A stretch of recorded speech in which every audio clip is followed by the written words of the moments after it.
ہر بالغ مسلمان مرد اور عورت پر روزہ فرض ہے، لیکن بعض حالات کبھی کبھی ایسے پیش آ جاتے ہیں کہ روزہ رکھنا یا تو بڑے نقصان کا سبب بن سکتا ہے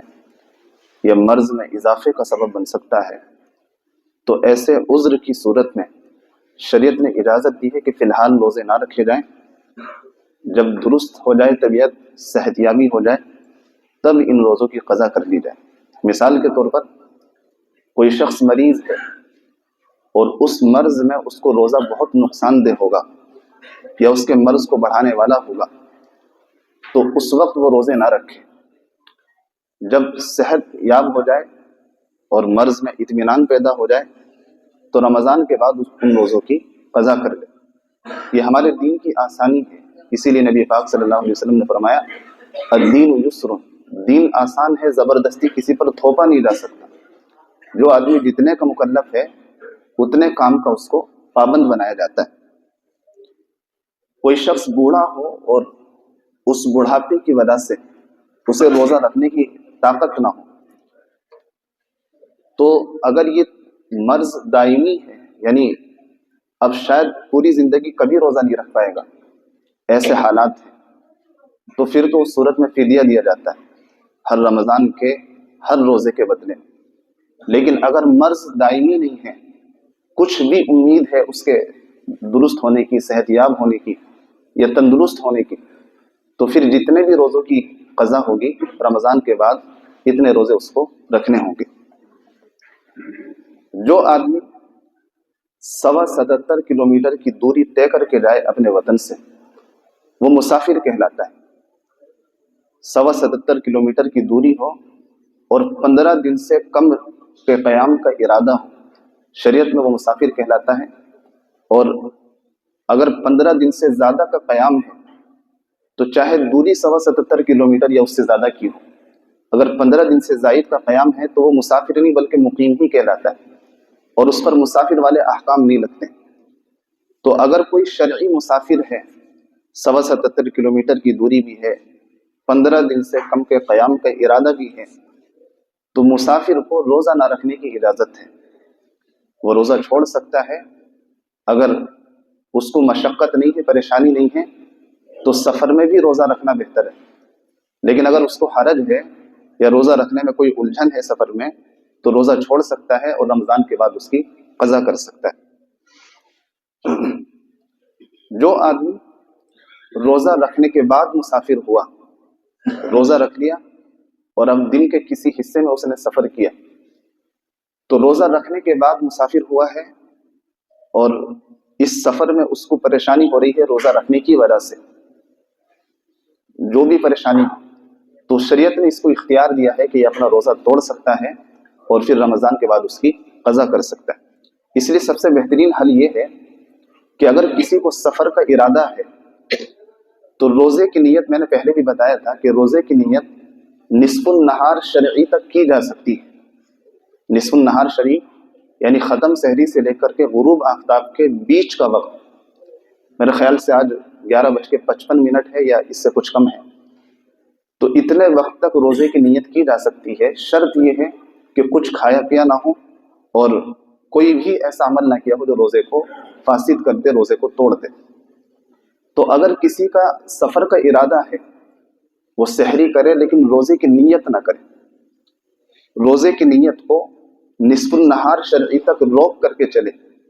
اگر اس کے سفر کا ارادہ بن جائے نصف النہار شرعی سے پہلے پہلے، یعنی 11:15 سے پہلے پہلے، تو وہ روزے کی نیت کر لے اور شام تک اس کو، جس طرح اور روزے دار اپنا روزہ مکمل کرتے ہیں ایسے ہی اپنے روزے کو مکمل کرے۔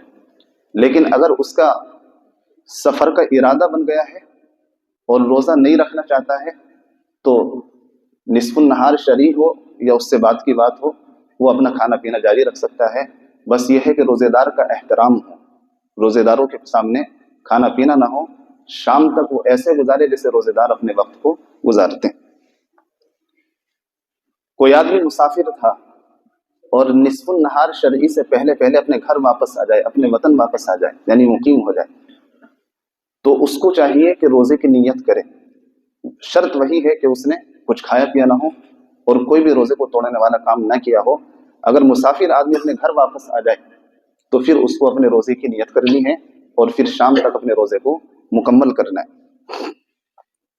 کوئی عورت پیٹ سے ہے، حمل سے ہے، یا بچے کو دودھ پلانے والی ہے، اور پیٹ سے ہونے کی وجہ سے یا بچے کو دودھ پلانے کی وجہ سے اگر وہ روزہ رکھتی ہے تو اس کو یا اس کے بچے کو نقصان پہنچ سکتا ہے، تو ایسی عورت کے لیے بھی شریعت نے اجازت دی ہے کہ وہ فی الحال روزہ چھوڑ سکتی ہے، رمضان کے بعد اس کی قضا کر لے۔ لیکن یہ بات ذہن نشین رہنی چاہیے کہ اس میں اپنی عقل کا اعتبار نہیں ہوگا۔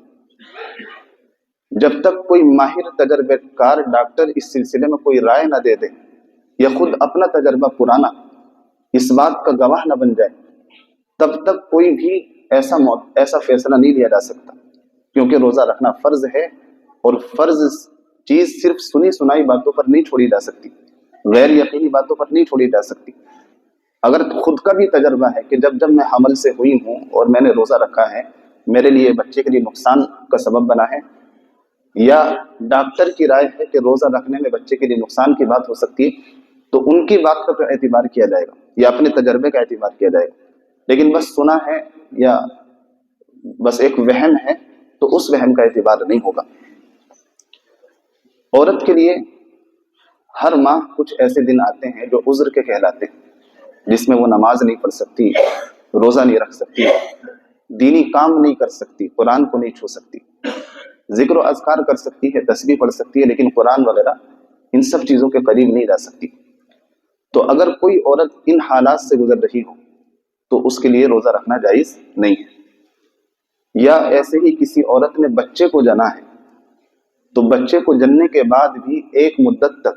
زیادہ سے زیادہ مدت 40 دن ہے، لیکن بعض عورت اس سے پہلے ہی فارغ ہو جاتی، تو ایک مدت تک ایک خون جاری ہوتا ہے، اس خون کے جاری رہنے تک روزہ رکھنے کی بالکل اجازت نہیں، اور یہ شریعت کی طرف سے رخصت ہے۔ یہ کیا ہے؟ اجازت ہے شریعت کی طرف سے، سہولت کی، کہ جب فارغ ہو جاؤ ان تمام آزار سے، تب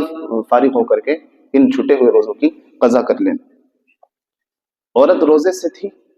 کہ اسی دوران یہ مہینے کی جو عذر والی کہانی ہے یہ شروع ہو گئی، وہ دن شروع ہو گئے، تو وہ روزے کو اپنا توڑ دے گی، چاہے افطار سے کچھ دیر پہلے ہی یہ عمل شروع ہوا، تب بھی اس کا روزہ یہ نہ شمار ہوگا۔ رمضان کے بعد اسے اپنے اس روزے کی قضا کرنی ہوگی۔ کوئی عورت ان دنوں سے گزر رہی تھی کہ وہ ختم سحری سے پہلے ان دنوں سے پاک ہو گئی، تو اگر موقع ہے غسل کرنے کا تو بہتر یہ ہے کہ غسل کرے، اس کے بعد روزہ رکھے، اور اگر موقع نہیں ہے غسل کرنے کا تو پہلے سحری کر لے، اور سحری سے فارغ ہونے کے بعد اس ناپاکی سے پاک ہو جائے، یعنی غسل کر لے۔ مارکیٹ میں اب ایسی دوائی بھی دستیاب ہیں، موجود ہیں، جو مہینے کی عادت کو کچھ دنوں کے لیے روک دیتی ہیں۔ بعض عورتیں وہ دوائی استعمال کرتی ہیں تاکہ رمضان کے روزوں کا تسلسل جاری رہے، یعنی رمضان کے روزے چھوڑنے نہ پڑے۔ شریعت کی طرف سے تو اس میں کوئی حکم نہیں ہے، کوئی اگر ایسی دوائی کھانا چاہتی ہے تو کھا لے، لیکن طبی اعتبار سے، صحت کے اعتبار سے یہ چیز نقصان دہ ثابت ہو سکتی ہے۔ جو چیز ایک قدرتی ہے، اس قدرتی چیز کو زبردستی روکنا دواؤں کے ذریعے سے یا کسی اور ذریعے سے، ظاہر سی بات ہے صحت پر اثر ڈالنے والی ہوگی۔ تو اگر کوئی عورت ان دواؤں کا استعمال کر کے کچھ دنوں کے لیے اپنے حیض پر بندش لگا لے تو جائز تو ہے، اس سلسلے میں اس کے بعد وہ روزہ بھی رکھے گی اگر رک جائے خون، لیکن طبی اعتبار سے یہ عورت کے لیے مفید نہیں ہے، نقصان کی بات ہے۔ خواتین کو حیض کے، نفاس کے، استحاضہ کے، حیض تو اسی کو کہتے ہیں جو ہر ماہ کچھ دنوں کے لیے آتا ہے، نفاس کہتے ہیں بچہ جننے کے بعد جاری ہونے والے خون کو، استحاضہ کہتے ہیں بیماری والے خون کو۔ تو عورت کو یہ مسائل معلوم ہونے چاہیے، معلوم اس لیے ہونے چاہیے کہ ان کا تعلق روزوں سے بھی ہے۔ اگر حیض کا خون جاری ہے تو روزے معاف ہیں، اس صورت میں رمضان کے بعد ان روزوں کی قضا کرنی ہوگی۔ لیکن اگر استحاضہ ہے تو استحاضہ میں خون جاری رہتے ہوئے بھی روزہ رکھنا ہوگا۔ مثال کے طور پر فرض کیجئے کسی عورت کی مدت ہر ماہ کی 5 دن کی، عذر کے دنوں کی 5 دن کی مدت ہے. اب 5 دن پورے ہو گئے لیکن خون اب بھی جاری ہے، اور حیض زیادہ سے زیادہ 10 دن آ سکتا ہے، اس سے زیادہ شریعت میں شمار نہیں کیا جاتا. اب 10 دن سے بھی اوپر گزر گئے تب بھی خون جاری ہے، تو اب یہ سمجھا جائے گا کہ وہ 5 دن تک تو حیض تھا، اور اس سے اوپر جتنے بھی زائد دن تھے وہ استحاضہ ہے، یعنی بیماری ہے. اب بھی اگر 10 دنوں کے بعد خون اب بھی جاری ہے تو اس خون کے جاری رہتے ہوئے بھی روزہ رکھنا پڑے گا. اس لیے عورتوں کو یہ مسائل معلوم ہونے چاہیے. مسائل اگر معلوم نہیں ہوں گے تو پھر وہ استحاضہ کے رہتے ہوئے بھی روزوں کو چھوڑ دیں گے. اس کے لیے بہت سی آسان کتابیں، حضرت تھانوی رحمۃ اللہ علیہ کی بہشتی زیور اب آسان زبان میں بھی، جن میں صرف وہ مسائل ہیں جو عورتوں سے متعلق ہیں، عورتوں کی دینی ضروریات کو پورا کرنے کے لیے ہیں، وہ خریدی جا سکتی ہے، اور اس کو وہ مطالعے میں رکھیں تو انشاءاللہ ان کے تمام مسائل کا حل مل سکتا ہے.